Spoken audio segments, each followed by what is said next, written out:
అరే పట్టుకో పట్టుకో. నేనే గెలుస్తా చూడు.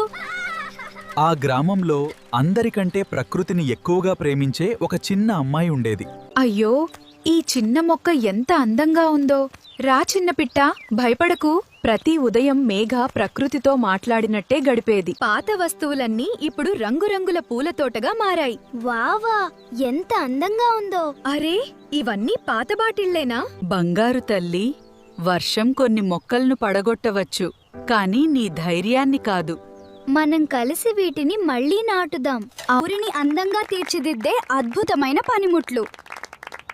వీటిని పారేయకుండా మొక్కలు నాటడానికి ఉపయోగిస్తాం. పాత బాటిళ్లు, కొబ్బరి చెక్కలు ఇప్పుడు అందమైన పూల తోటగా మారిపోయాయి. పిల్లలు చిన్న తోటలు తయారు చేయడం. మేఘ చేసిన చిన్న ప్రయత్నం కొద్ది కాలానికే మొత్తం గ్రామానికి ఆదర్శంగా మారింది. చిన్న మంచి ఆలోచన పెద్ద మార్పుకు మొదటి అడుగు. నా ఈ మేఘ కథ మీకు నచ్చితే లైక్ చేయండి, ఫ్రెండ్స్తో షేర్ చేయండి, మరియు ఒక చిన్న మొక్క ఈ రోజే నాటండి. ఇలాంటి స్టోరీస్ కోసం కమెంట్ మరియు సబ్స్క్రైబ్ చేయండి.